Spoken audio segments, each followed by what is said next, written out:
Hello student, back to my YouTube channel diploma with Sonu में आप लोगों का बहुत बहुत स्वागत है। पिछले सेक्शन में आप लोगों को टाइप्स ऑफ सेक्शन, यूजे, ये सब एडवांटेज डिसएडवांटेज आप लोगों को ख़त्म हो चुका था। जो भी स्टूडेंट पिछले वीडियो नहीं देखे होंगे, लिंक डिस्क्रिप्शन में दिया रहेगा, आप वहाँ जाकर डाउनलोड कर सकते हैं और देख सकते हैं भी। उसके साथ साथ आप ऐसे भी यूट्यूब पे डिप्लोमा विद सोनू के नाम से सर्च करके आप देख सकते हैं, यानी इस चैनल के नाम सर्च करके आप देख सकते हैं। तो आज का जो आपका क्लासेस है वो स्टील यानी design of steel structure unit 1 आपका इंड हो जाएगा। क्या हो जाएगा जी? इंड हो जाएगा। और ये जो आपको चैनल सेक्शन दिख रहा है, इसके साथ साथ आपका सेक्शन का टाइप्स भी खत्म हो जाएगा। मुख्यतः सेक्शन आपको 7 बताए थे कि 7 पढ़ना है, जिसमें आज 5 का लास्ट है। इससे ज़्यादा नहीं पूछता, आपको 4 मार्क्स में पूछेगा तो आप टाइप्स के नाम और उसके साथ साथ एक डिस्कस कर दीजिएगा तो 4 नंबर के लिए इनफ है। हमें टाइम के साथ साथ चलना है कि टाइम कितना है और नंबर कितना उठाना है, इसका मायने रखना है। एग्जाम में देखिए, एग्जाम में ये मायने नहीं रखता है आप कितना पढ़ के गए हैं, आप कितना बनाए हैं, ये मायने रखता है। और उसके साथ साथ आप नंबर कितना, मतलब टाइमिंग के साथ आप कितना किए। आपको कॉम्पिटिटिव एग्जाम में जाएगा तो 90 क्वेश्चन के लिए आपको 120 मिनट दिए रहेंगे, या हो सकता है 45 मिनट ही दिए रहें। बहुत सारे एग्जाम में इतना ही दिया रहता है, यानी हाफ मिनट आपको एक क्वेश्चन पे है।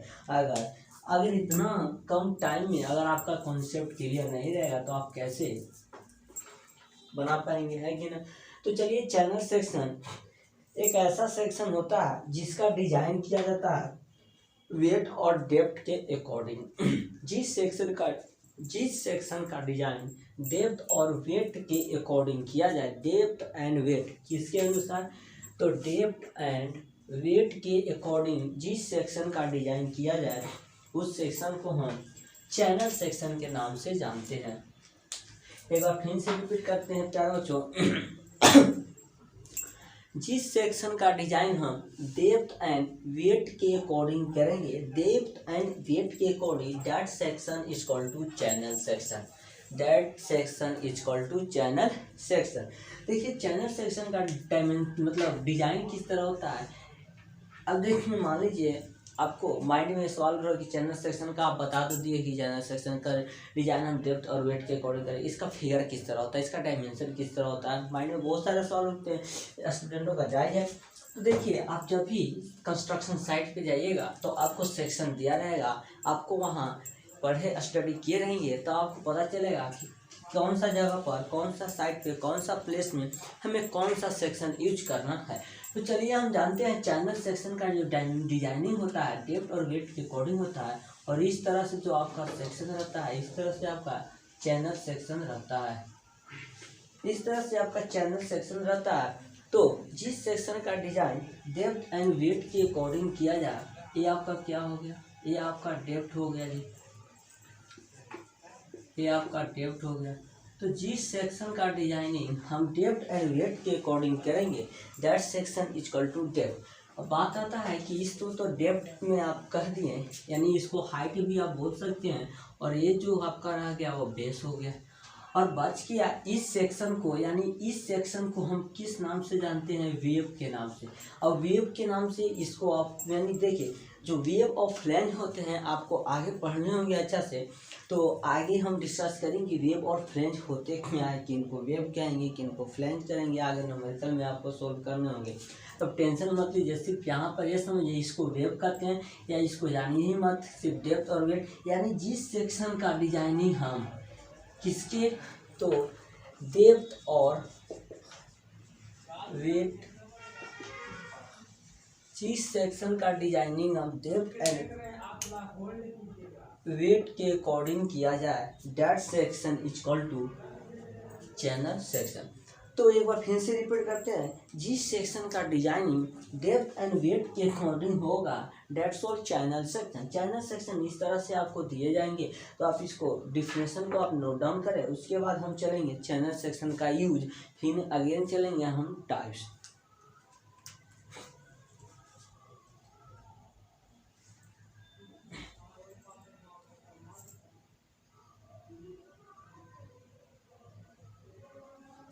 चलिए, हम जानते हैं चैनल सेक्शन का यूज कहाँ पर करते हैं। तो यानी यूज ऑफ चैनल सेक्शन के बारे में जानेंगे। उसके बाद हम चलेंगे टाइप, एक एक करके हम डिस्कस करेंगे, कोई टेंशन वाली बात नहीं है। Use of channel section, channel section का हम यूज जानेंगे। यूज ऑफ चैनल सेक्शन, देखिए जितने भी आपको कॉलम बने होंगे कंस्ट्रक्शन साइट पे आप देखे होंगे जी कि कॉलम बने हैं, यानी कि ऐसा डायरेक्शन मोड़ना है, सिर्फ कॉलम बने हुआ है और उसको डायरेक्शन को मोड़ना है, यानी इस तरह से करना है, इस तरह से करना है। तो इस तरह से अगर करना है ये कॉलम, यानी कॉलम और बीम को कनेक्ट करना है, किसको, कॉलम और ये हो गया मान लीजिए कॉलम, तो कॉलम वैसा हॉरिजॉन्टल सॉरी वैसा वर्टिकल मेंबर जो कंप्रेशन लोड को रजिस्ट करे, और यही हो गया बीम, बीम वैसा हॉरिजॉन्टल मेंबर जो टेंशन लोड को रजिस्ट करे। तो दोनों को अगर कंबाइन करना है तो इस तरह से हम चैनल सेक्शन का डायमेंशन इस तरह से होता है जी, तो इस तरह से यूज कर सकते हैं, यानी ऐसे कर सकते हैं। मान लीजिए दोनों और हॉरिजॉन्टल, अपर भी हॉरिजॉन्टल और बिलो भी हॉरिजॉन्टल यूज करना है, तो यानी एक वर्टिकल मेंबर और दो हॉरिजॉन्टल मेंबर को कनेक्ट करके आपको कॉलम बनाने होंगे, तो उस समय हम यानी कि चैनल सेक्शन का यूज कर सकते हैं। उसके साथ साथ आपको हैवी, कौन सा, हैवी बिल्ट कॉलम में यूज करना होगा, यानी हम देखिए कि चैनल सेक्शन का यूज करते हैं, अगर आपको हैवी बिल्ट कॉलम बनाना होगा उसमें यूज करेंगे, यानी कि जितने भी आपको हैवी स्ट्रक्चर बनाने होंगे कॉलम का या तो सेक्शन का, उसमें हम यूज करेंगे कौन सा, चैनल सेक्शन का। उसके बाद अगर सिर्फ कॉलम भी हम यूज करेंगे नहीं, यानी इस तरह से हम चैनल सेक्शन का यूज कर सकते हैं। आप यहाँ नोट डाउन कर लीजिए, आपको स्क्रीन पर दिख रहा होगा। अब उसके बाद हम टाइप्स की ओर चलेंगे, मेन इंपॉर्टेंट टाइप्स भी है, यानी कि अगला जो चलेंगे हम टाइप्स ऑफ चैनल सेक्शन, वो आपके लिए इम्पोर्टेंट है, सो नोट डाउन कीजिए।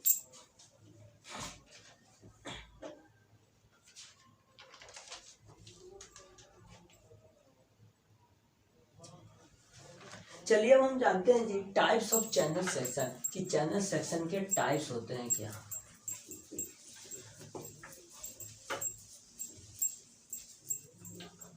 देखिए हम चलते हैं सबसे पहले आपको कि टाइप्स ऑफ चैनल सेक्शन, ये आपके लिए इम्पोर्टेंट है जी, कहें कि 4 न 4 मार्क्स में पूछ दे सकता है। टाइप्स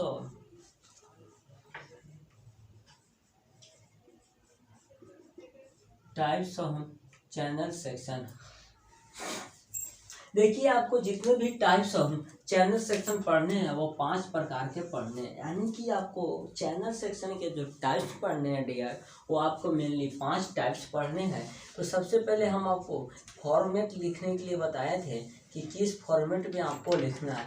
सबसे पहले शुरू में IS लिखना है, IS मीन्स इंडियन स्टैंडर्ड, तो आप 5 में IS लिख दीजिए, है कि नहीं जी, कोई टेंशन ना, सब में IS लिख दीजिए, यानी IS मिस हो गया आपको इंडियन स्टैंडर्ड। अब आता है अंत में आपको चैनल लिखना है, तो अंत में चैनल अब जानते हैं एक एक करके ना। तो सबसे पहला जो नाम है जी IS, JC और LC सबका आपको लिखाएंगे, आप टेंशन मत लीजिए। अगला है GC,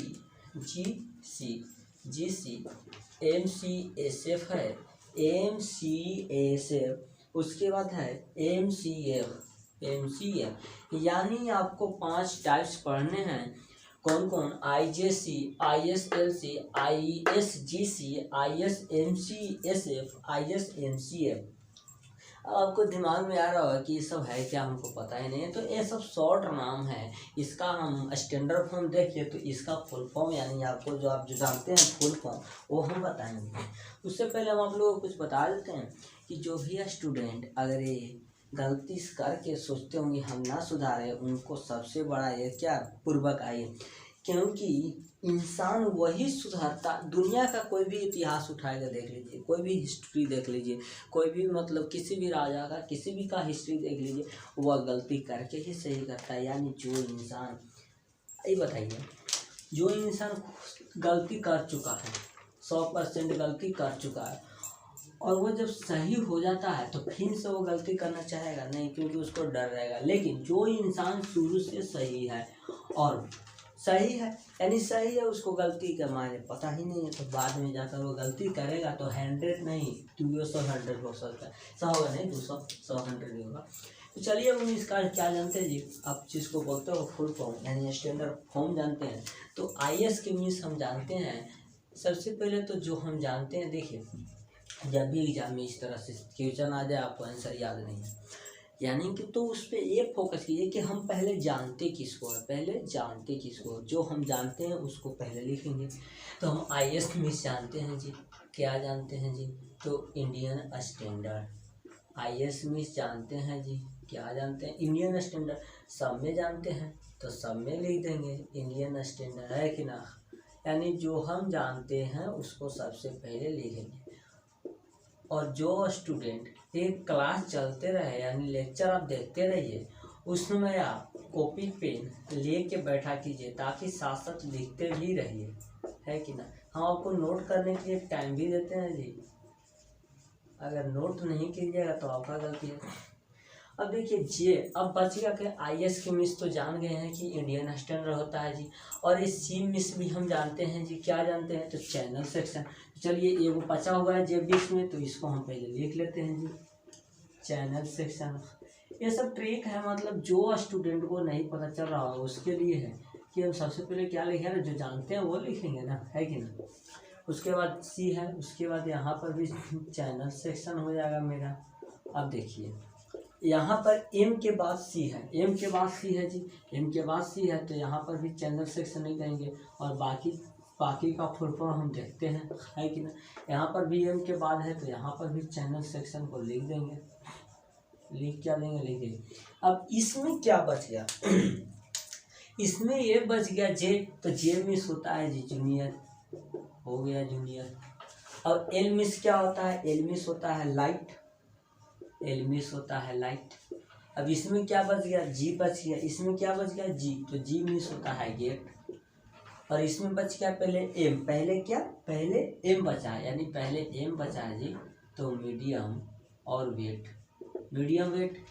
अब उसके बाद C हो गया, अब बचा है क्या, S बचा है, S बचा है, तो उसके बाद होता है sloping, S means sloping, F means flange, F means flange. उसी तरह से यहाँ पर भी M बचा है, याद रखिएगा M बचा है, तो यहाँ पर भी होता है मीडियम वेट ही, मीडियम वेट होता है। उसके बाद बच गया आपका C हो गया, F मीन्स क्या होता है जी, F मीन्स होता है flange, flange with parallel flange, यहाँ पर भी होता है विथ स्लोपिंग फ्लैंज। देखिए आपको चैनल सेक्शन के 5 टाइप्स पढ़ने थे और 5 टाइप्स आपको दिख रहा होगा, थोड़ा जान लेते हैं फिर से। देखिए IS means Indian standard, J miss junior. सिर्फ इसमें क्या याद रखना है, सिर्फ इसमें जो आपको फॉर्मेट याद रखना है, जूनियर को याद रखना है। अच्छा ये बताइए, आप तो बाकी सब जानते हैं, IS में सीनियर है, C में चाहते नहीं, J नहीं जानते तो जूनियर हो गया। उसी तरह से अगला सेकेंड फॉर्म में देखा जाए तो ISLC है। आइए जानबे करते हैं आप इंडियन स्टैंडर्ड का, और L मिस लाइट हो गया। उसके बाद चैनल सेक्शन, यानी सिर्फ याद रखना है इसमें F फॉर्मेट, इसमें F फॉर्मेट। उसके बाद इसमें भी G याद रखना है, IS मिस इंडियन स्टैंडर्ड होता ही है, C miss channel section, G बच गया गेट। उसी तरह से आपको इसमें भी IS means Indian standard, M means medium weight और channel section with sloping flange. उसी तरह से आपका ISMCF है, IS मिस इंडियन स्टैंडर्ड जी, M मिस मीडियम वेट और channel section with flange, parallel flange. यह जो सिंबल आपको दिख रहा है वो पैरेलल का है, कौन किसका है जी, पैरेलल का यह सिंबल है। पैरेलल का सिंबल इस तरह से होता है। देखिए आपको चैनल सेक्शन का हम सबसे पहले एक बार ओवरव्यू करते हैं फिर से। चैनल सेक्शन का डिजाइनिंग डेप्थ और वेट के अकॉर्डिंग होता है, इस तरह से इसका डायमेंशन होता है। और इसका 5 टाइप के यूज बताए थे आपको। कॉलम में built up channel section, built up section में क्या आता है, उसके बाद बीम में क्या आता है। उसके बाद हम टाइप्स आए तो टाइप्स 5 गो है। ISJC है यानी Indian standard junior channel section. उसके बाद ISLC था, Indian standard light channel section. उसके बाद ISGC था, Indian standard gate channel section. उसके बाद आपका ISMCF था, Indian standard medium wave channel section with sloping flange. यहाँ पर देखिएगा विथ स्लोपिंग फ्लैंज यानी स्लोपिंग फ्लैंज के साथ। उसके बाद आपका ISMCF था, Indian standard medium wave channel section with parallel flange. देखिए दो, यानी ये सब तीनों सेम था, सिर्फ यहाँ चेंज हुआ जूनियर लाइट वेट। उसके बाद आपका जो है मीडियम वेट है, यानी मीडियम वेट है ये भी सेम, सिर्फ चेंज हुआ जी तो विथ स्लोप इंफ्लुएंस, यहाँ पर विथ पैरेलल फ्रेम। इस तरह से आपका चैनल सेक्शन खत्म हो गया। अब आपका इस यूनिट से एक ही टॉपिक बचा है जी, टाइप्स ऑफ लोड। उसके बाद स्ट्रक्चर पे डिफेक्ट आते हैं कितने तरह से, तो हम जानते हैं डिफेक्ट जानेंगे। पहले हम जानते हैं कि टाइप्स ऑफ लोड होते कितने हैं, पहले इसको नोट डाउन कीजिए आप।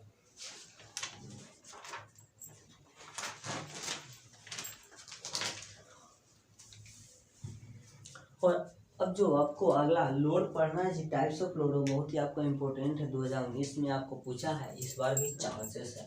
तो चलिए अब हम जानते हैं, तो 2019 का पूछा हुआ क्वेश्चन इस यूनिट से है, types of load. Types of load,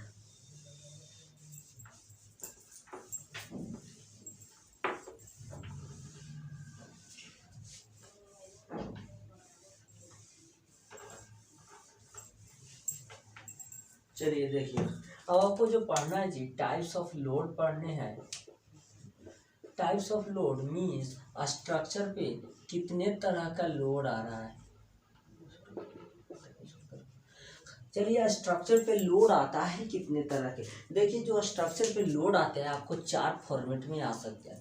कैसे कैसे देख लीजिए, स्ट्रक्चर पे आपको जो लोड आएगा मेनली चार तरह से। जब स्ट्रक्चर आप कंस्ट्रक्शन की जगह, मान लीजिए या कॉलम, बीम, रेक्टेंगुलर बीम, एक आप स्ट्रक्चर डिजाइनिंग किए हैं, रोटेट है, ठीक है, स्ट्रक्चर आप डिजाइनिंग किया है, तो एक तो यह खुद का वेट के कारण गर्व होगा, यानी खुद की वेट इसका होगा, सेल्फ वेट खुद होगा। यानी जब अच्छा बताइए आप, सबसे पहले रेक्टेंगुलर कॉलम बना किससे होगा जी, या तो पीसीसी का होगा या तो आरसीसी का होगा। और अगर जब आरसीसी का होगा तो आपको सीमेंट प्लस सैंड प्लस में एग्रीगेट प्लस में वाटर का मिश्रण होगा, या तो पीसीसी होगा तो सिर्फ सीमेंट और सैंड और वाटर का मिश्रण होगा। यानी जो सीमेंट सैंड मिल रहा है वो तो लोड होगा ही, यानी कि जो चीज जो स्ट्रक्चर का खुद का वेट होगा वो आपको बुलाता है डेड लोड। कौन सा लोड, डेड लोड, यानी मरा हुआ लोड। डेड लोड को आप बोल सकते हैं मरा हुआ लोड, मरा हुआ लोड। यानी कि स्ट्रक्चर का खुद का लोड होगा जी, तो उसको हम डेड लोड बोलते हैं। इसको डिफाइन अभी जानेंगे एक एक करके। अब उसके बाद स्ट्रक्चर पे ऐसा भी तो हो सकता है जी कि अब इसका तो अपना लोड है ही, हटाओ, ऐसा हो सकता है कि इस पे बाहर से कोई लोड लगा है। कौन सा, बाहर से लोड लग रहा है, बाहर से लोड लगा के इसको इधर उधर पोजीशन में चेंज कर रहा है। यहाँ पर था, इस स्ट्रक्चर को यहाँ पर ला रहा है लोड लगा के। तो जो स्ट्रक्चर को लोड लगा के चेंज कर रहा है, बाहर से कोई एक्सटर्नल लोड, इंटरनल लोड लगेगा तो डेड लोड। डेड लोड यानी इंटरनल लोड। अगर कोई एक्सटर्नल लोड लगा के उसको चेंज कर दे रहा, पोजीशन चेंज कर रहा है, चाहे शेप और साइज चेंज कर रहा है, तो उसको बोलते हैं हम लाइव लोड। उस तरह के लोड को क्या बोलते हैं, लाइव लोड, यानी कि जिंदा लोड, जिंदा लोड। अब देखें, ऐसा भी तो हो सकता है जी, कभी कभी देखे होंगे कि जो स्ट्रक्चर बना हुआ था, इतना कस के स्ट्रक्चर बना हुआ था, इतना कस के बना हुआ था, इसका फाउंडेशन बड़ी मजबूत था, ठीक है, लेकिन आंधी तूफान आया। क्या आया, आंधी तूफान आया और गिरा दिया। जैसे देखो तो देखेंगे कि जो एक बार आया था बद्रीनाथ में, तो पूरा बिल्डिंग का बिल्डिंग गिरा रहा था। या कहीं भी देखे होंगे कि जब बाढ़ आता है तो पूरा का पूरा, बाढ़ का अलग कॉन्सेप्ट है, ठीक है। यहाँ देखिए कभी भी होता है कि आंधी तूफान से पेड़ गिरा दिया या स्ट्रक्चर ही गिरा दिया, दीवार खड़ा था वॉल को ही गिरा दिया। तो जो हवा के कारण लोड लगता है, यानी हवा के कारण जो लोड लगेगा स्ट्रक्चर पर, उसको हम बोलते हैं विंड लोड, यानी हवा वाला लोड, हवा वाला लोड। ऐसा भी तो हो सकता है जी, यह स्ट्रक्चर बना हुआ था, देखे होंगे, हाँ स्ट्रक्चर बना हुआ, भूकंप इतना कस के आया, भूकंप आया जिसके कारण स्ट्रक्चर गिर गया, भूकंप के कारण स्ट्रक्चर गिर गया। यानी जब भूकंप आता है जी तो अर्थ में मूवमेंट होता है। भूकंप आता है तो क्या होता है, अर्थ में मूवमेंट होता है। और जब अर्थ में मूवमेंट आता है, अर्थ में वेलोसिटी डेवलप होता है। वेलोसिटी डेवलप होने से इसमें क्या, इनर्शिया फोर्स लगता है। कौन सा फोर्स, इनर्शिया फोर्स, यानी गुरुत्वाकर्षण फोर्स। इनर्शिया फोर्स लगने के कारण स्ट्रक्चर गिर जाता है। यानी कि जो एक ही इससे मतलब इससे एक ही बात का पता चलता है कि जो स्ट्रक्चर पे लोड अर्थ क्विक के कारण, यानी भूकंप, कौन के कारण? अर्थक्वेक के कारण, जिसको आप हिंदी में भूकंप बोलते हो। यानी भूकंप क्या? तूफान के कारण जो स्ट्रक्चर मेरा फेल होता है उसको बोलते हैं अर्थक्वेक लोड। Earthquake load. यानी इस तरह से आपको 4 टाइप्स के लोड पढ़ने थे। अब एक एक करके आप नाम लिखते हैं, उसके बाद हम डिस्कस करेंगे। आई होप आपको अच्छा से समझ में आ चुका होगा। एक बार फिर से ओवरव्यू करते चलेंगे और नोट करते चलेंगे, है कि ना। देखिए आपको 4 टाइप्स पढ़ने थे जी। पहला जो टाइप है वह है आपको डेड लोड। कौन सा load? Dead load. Dead load को हम DL से डिनोट करते हैं। हम 0 से हाई लेवल तक करेंगे। अगला जो लोड होता है आपको वह है लाइव लोड। लाइव लोड को हम LL से डिनोट करते हैं। अगला है आपको विंड लोड। अगला है आपको विंड लोड, जिसको हम WL से डिनोट करते हैं। अगला है आपको earthquake load. Earthquake load. Earthquake load को हम EL से डिनोट करते हैं। देखिए जो लोड खुद का लोड होगा, चलिए अभी सिंपल से जानते हैं कि जो स्ट्रक्चर का लोड है वह डेड लोड है, मरा हुआ है। और जो बाहर से स्ट्रक्चर पे लोड बाहर से जो स्ट्रक्चर पे लोड लग रहा है उसके कारण जो चेंज हो रहा है, उसमें क्या चेंज हो रहा है हम जानेंगे। डिफिनेशन चेंज हो रहा है उसको लाइव लोड कहते हैं। और हवा के कारण जो स्ट्रक्चर में परिवर्तन आएगा, चेंजिंग आएगा, विंड लोड कहेंगे। और जो अर्थक्वेक यानी अर्थ में मूवमेंट होने के कारण जो स्ट्रक्चर में परिवर्तन आएगा, चेंज आएगा, उसको अर्थक्वेक लोड कहेंगे। चलिए आप इसको नोट कीजिए, उसके बाद हम एक एक करके डिस्कस करेंगे।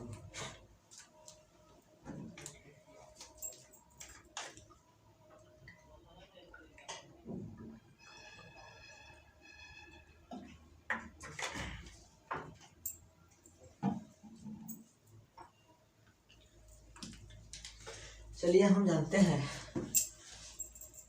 सबसे पहला मेरा था वह डेड लोड था। यानी कि टाइप्स ऑफ लोड का पहला टाइप जो है वह है डेड लोड। तो चलिए हम डेड लोड के बारे में जानते हैं। सबसे पहला जो टाइप्स हमको पढ़ना था वह था मेरा क्या जी? Dead load. सबसे पहले तो जानेंगे कि डेड लोड को हम डिनोट करते हैं जी DL से। डेड लोड को हम डिनोट करते हैं किससे? DL से, हैं। उसके बाद हम जानेंगे कि डेड लोड वैसा लोड होता है यानी कि स्ट्रक्चर का खुद का लोड होता है जी। कौन सा लोड? सेल्फ लोड होता है, आपको बताए थे। यानी सेल्फ लोड होता है। ये बताइए स्ट्रक्चर का जो लोड होगा वह, यानी कि जो स्ट्रक्चर का लोड होता है, ये बताइए जो कॉलम या बीम बने होते हैं, जो भी स्ट्रक्चर बने होते हैं, वह कभी भी अपने आप शेप चेंज करते हैं। शेप अपने आप शेप या तो अपने आप डायरेक्शन कभी भी नहीं चेंज करते। या तो आप उठा के रखते हैं या तो आप ट्रक से यानी कि किसी न किसी माध्यम से आप उठा के रखते हैं, इधर उधर परिवर्तन करते हैं। यानी जो आप इधर उधर उठाते हैं, जो आप मूवमेंट करते हैं, जो आप उसमें फोर्स लगाते हैं, वो आपका एक्सटर्नल फोर्स हो गया। तो एक्सटर्नल फोर्स की बात नहीं हो रहा, स्ट्रक्चर पे खुद का फोर्स जो लगता है उसके कारण न तो वह डायरेक्शन को चेंज करता है, यानी नो चेंज डायरेक्शन, न तो वह डायरेक्शन को चेंज करता है जी, और न ही वह क्या करता है, और नो चेंज मैग्नीट्यूड। मैग्नीट्यूड का मतलब होता है जी आकार, शेप या बोले आप आकार। यानी जो स्ट्रक्चर का खुद का लोड होता है उसको सेल्फ लोड कहेंगे। तो ये आपको उस डायरेक्शन चेंज नहीं करेगा, मैग्नीट्यूड चेंज नहीं करेगा। अब देखिए बहुत सारा ऑब्जेक्टिव में पूछता है कि जो खुद इस स्ट्रक्चर इज सेल्फ वेट, यानी कि self weight is structure is known as. Self weight जो स्ट्रक्चर का होता है उसको क्या कहते हैं? तो उसको हम डेड लोड कहते हैं। ये आपको VVI है, यानी ऑब्जेक्टिव ऑफ व्यू से, इसलिए आप इसको याद कर लीजिएगा। चलिए डेड लोड को नोट डाउन कीजिए, आपको स्क्रीन में दिख रहा होगा। उसके बाद अगला चलते हैं।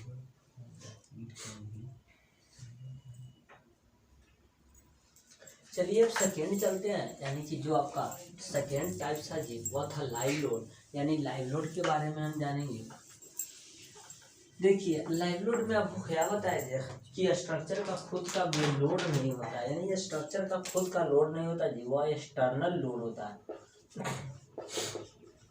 सबसे पहले तो हम जानेंगे कि लाइव लोड को डिनोट किससे करते हैं। लाइव लोड को जो डिनोट करते हैं वो हम एल से डिनोट करते हैं। आपको लिखवाए थे कि लाइव लोड को जो हम डिनोशन करते हैं, डिनोटेड करते हैं, वह एल से करते हैं। तो लाइव लोड जो होता है यानी कि जो आपको बाहर से एक्सटर्नल लोड लग रहा है, क्या लग रहा है, एक्सटर्नल लोड लग रहा है, एक्सटर्नल लोड लग रहा है, यानी बाहर से इस पर एक्सटर्नल लोड लगता है। अब एक्सटर्नल लोड लगेगा यानी आपको पिछले बताए थे कि जब भी चेंज करना होगा डायमेंशन या डायरेक्शन या शेप ऑफ साइज तो आपको एक्सटर्नल लोड लगाना होगा। तो एक्सटर्नल लोड तो इस स्ट्रक्चर पे लग ही रहा है, तो इसके कारण जो होता है वह चेंज होता है जी, चेंज डायरेक्शन और क्या चेंज होता है आपको मैग्नीट्यूड। अब ये बात आता है कि जो यह स्ट्रक्चर पे लोड लगा रहा है, जो स्ट्रक्चर पे लोड लगा रहा है, यहाँ ध्यान सुनिए, जो स्ट्रक्चर पे लोड लगा के डायरेक्शन और मैग्नीट्यूड, ठीक, जो स्ट्रक्चर पे लोड लगा के डायरेक्शन को बोल सकते हैं पोजीशन में।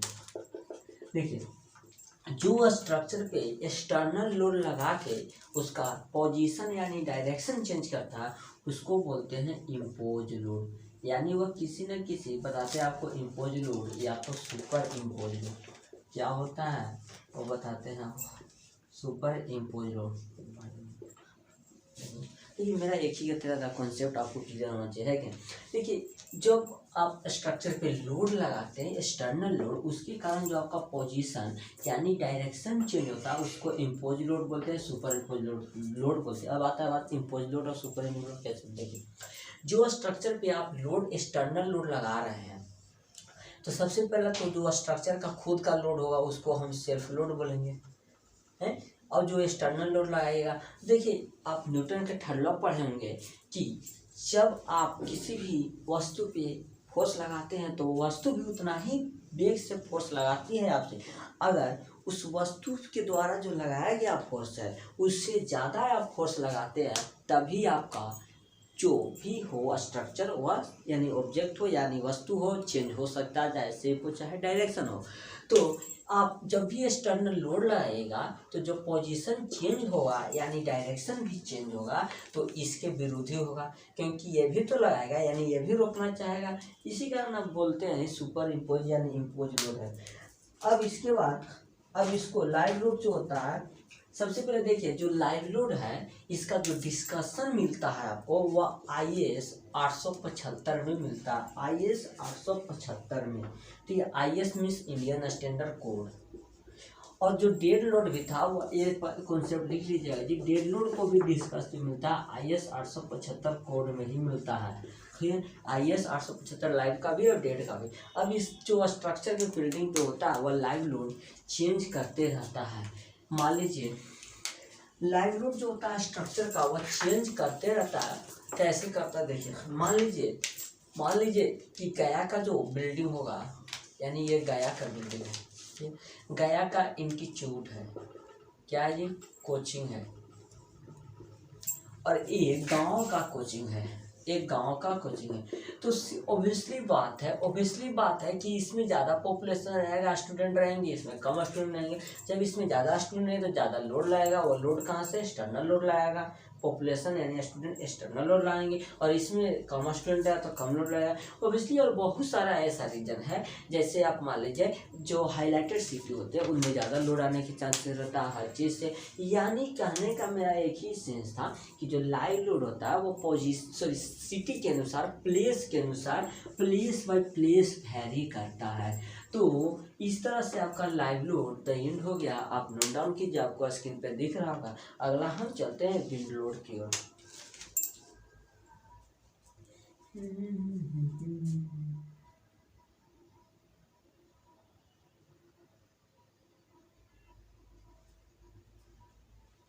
चलिए अगला हम जानते हैं जी जो आपका थर्ड टाइप से वह विंड लोड है। अब हम जानते हैं विंड लोड के बारे में क्या है।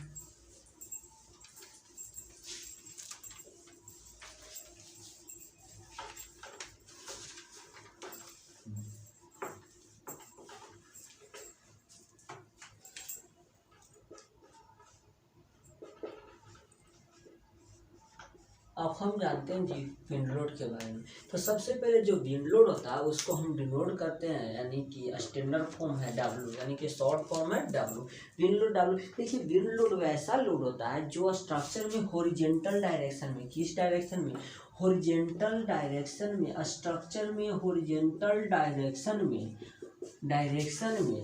विंड के कारण जो लोड लगता है, क्या बोले कैप्टन से, वैसा लोड जो हॉरिजॉन्टल डायरेक्शन में विंड के कारण लग रहे हो, वैसा लोड जो हॉरिजॉन्टल डायरेक्शन में विंड के कारण लग रहे हो उनको बोलते हैं विंड लोड। और जो विंड लोड होता है, अच्छा हॉरिजॉन्टल डायरेक्शन में बोले हैं ना, तो स्ट्रक्चर जो होता है, स्ट्रक्चर इस तरह से स्ट्रक्चर का फाउंडेशन होता है, मान लीजिए बढ़िया समझते हैं क्या, देखिए ये मेरा स्ट्रक्चर है, इसका फाउंडेशन इस तरह से आ रहा है, सॉरी देखिए फाउंडेशन जो है इस तरह से है, मान लीजिए आपका यह स्ट्रक्चर है जी, इसका फाउंडेशन इस तरह से आ रहा है, इस तरह से फाउंडेशन आ रहा है, इस तरह से फाउंडेशन आ रहा है और इस पैक हो गया है कि नहीं। तो ये मान लीजिए यहाँ पर एक प्लिंथ लेवल है, इसके बाद एक क्या है, सुपर स्ट्रक्चर है। तो ये जो आपको सुपर स्ट्रक्चर है इसमें डायरेक्ट तो विंड के कारण लोड लगेगा नहीं, तो लोड लगेगा नहीं, तो बात होता है कि कितना ऊपर लोड लगेगा, तो उसको एज्यूम कर लिया गया 10 मीटर एवर, यानी कि जो आपका ग्राउंड लेवल है, ये आपका क्या है जी, ये आपका क्या है जी, ग्राउंड लेवल है, यानी कि जो आपको ग्राउंड लेवल होता है प्लेन पे लगेगा तो कितना लगेगा जी, तो 10 मीटर एबव लगेगा। ये आपको ऑब्जेक्टिव पर्पज से भी है, कंपटीशन लेवल में भी, सेमेस्टर लेवल पे भी, यानी जो विंड लोड होते हैं वह स्ट्रक्चर पे ग्राउंड लेवल से ऊपर 10 मीटर के डिस्टेंस से लगते हैं।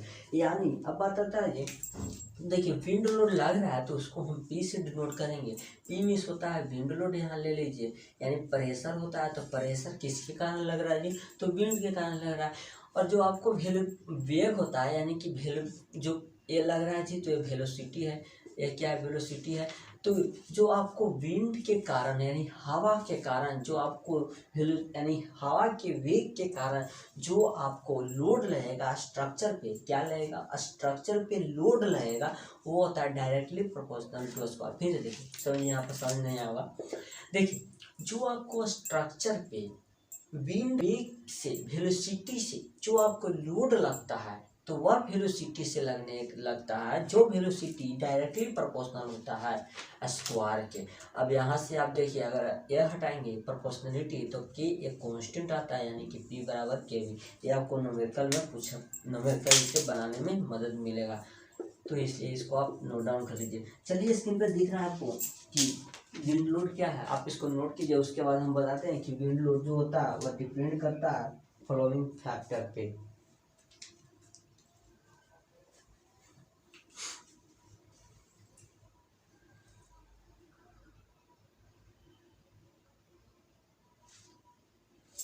चलिए हम जानते हैं कि विंड लोड जो होता है वह डिपेंड करता है किन किन फैक्टरों पे।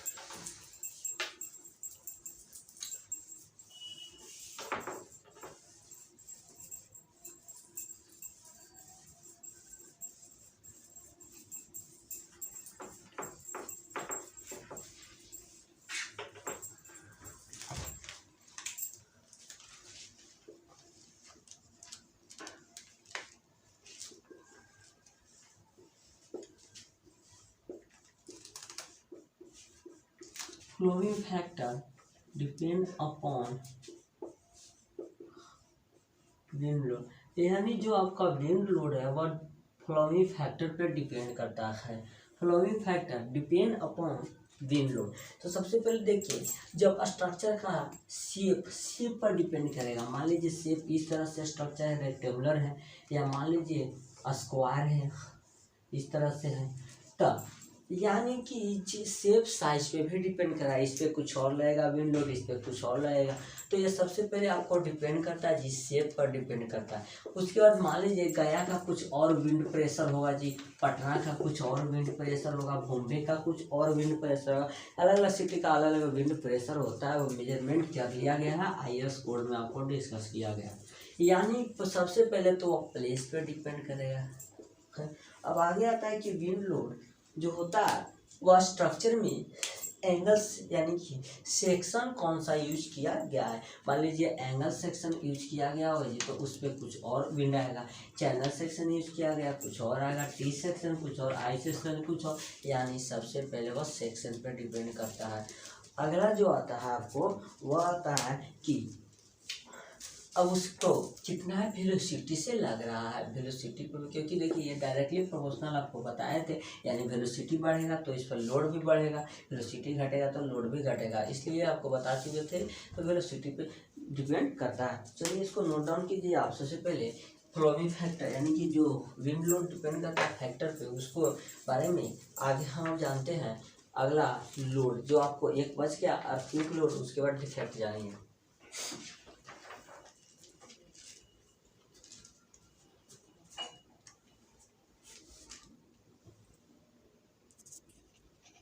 चौथा टाइप्स था अर्थक्वेक लोड, उसके बारे में हम जानते हैं।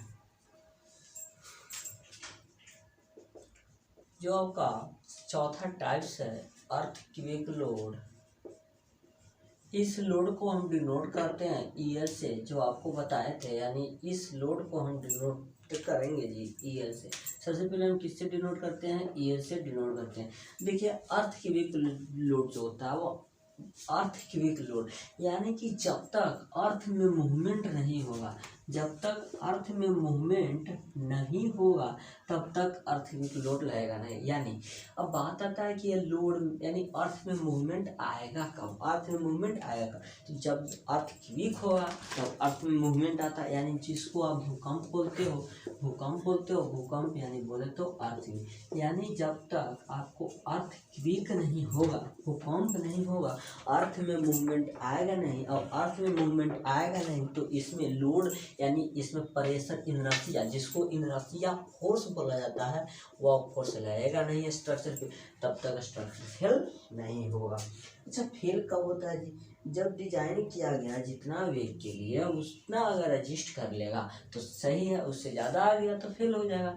तो सिंपल सा फंडा अपना। चलिए अब इसको नोट कर लीजिए। अब हम जानते हैं डिफेक्ट, कितने तरह के स्ट्रक्चर में डिफेक्ट आते हैं।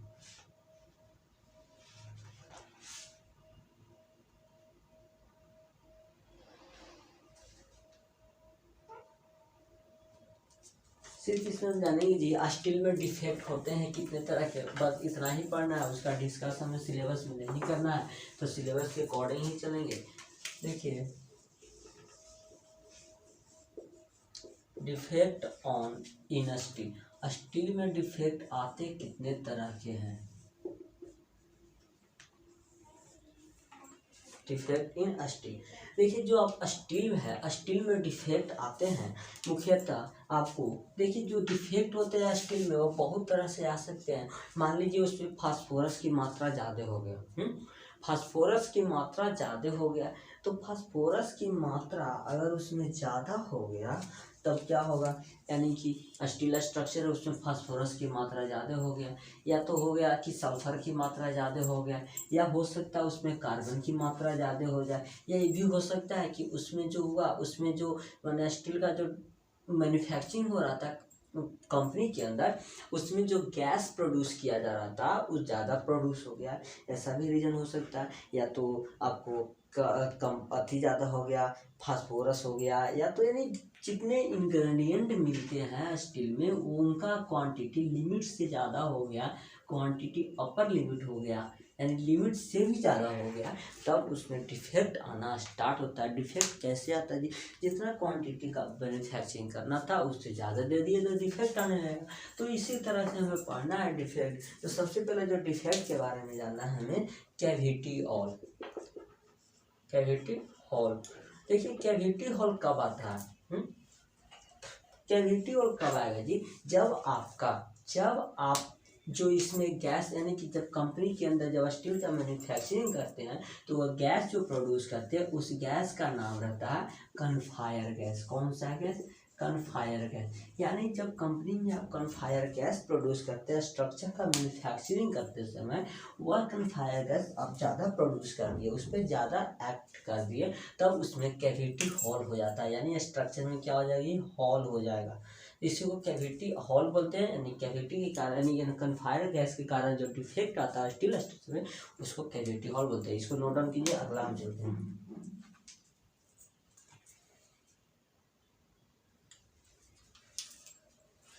चलिए अगला हम जानते हैं, जो सेकेंड डिफेक्ट है वह रेड है। क्या? Red shortness. अगला जो डिफेक्ट हम जानते हैं वो जानते हैं रेड शॉर्टनेस। रेड शॉर्टनेस के मतलब जब भी आप स्टील स्ट्रक्चर का मैन्युफैक्चरिंग कर रहे हैं हॉट प्लेस पे। कैसा प्लेस पे? हॉट प्लेस पे। और दूसरा रीजन है कि जब आप हॉट प्लेस के कारण, या तो दूसरा रीजन ये भी हो सकता है कि जब आप स्टील का मैन्युफैक्चरिंग कर रहे हैं तो उसमें सल्फर की क्वांटिटी की क्वांटिटी मोर हो जाए। सल्फर की, देखिए दो कारण से स्टील स्ट्रक्चर में रेड शॉर्टनेस आता है जी। या तो हॉट जगह पे आप इसको मैन्युफैक्चरिंग कर रहे हैं, या तो सल्फर की क्वांटिटी ज़्यादा दे दिए, यानी सल्फर मोर क्वांटिटी। यानी देखे होंगे जी, कोई स्टील स्ट्रक्चर लाल हो जाता है, रेड कलर का हो जाता है, रेड कलर का यानी लाल रंग का हो जाता है जी, तो वही आपका रेड शॉर्टनेस है। इसको आप नोट डाउन कीजिए। उसके बाद अगला हम चलते हैं।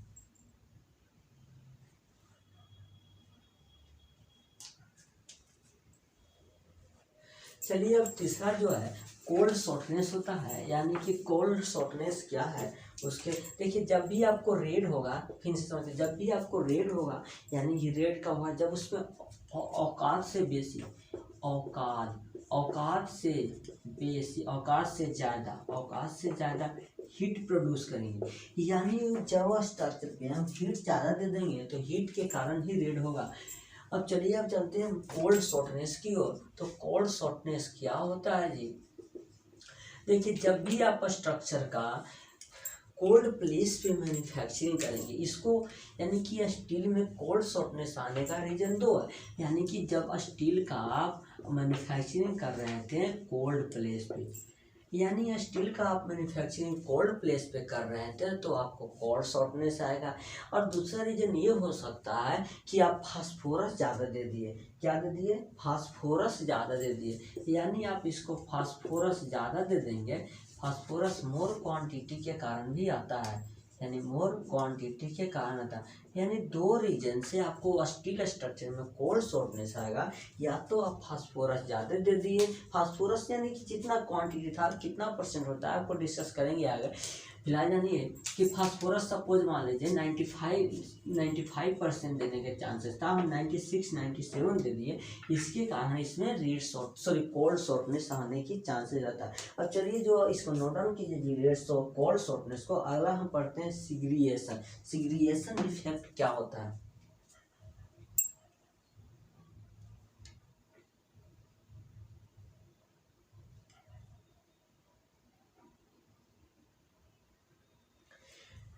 तो चलिए आप डिफेक्ट पढ़ चुके हैं। अब नेक्स्ट वीडियो में यूनिट 2 आपको स्टार्ट किए जाएंगे। So thank you.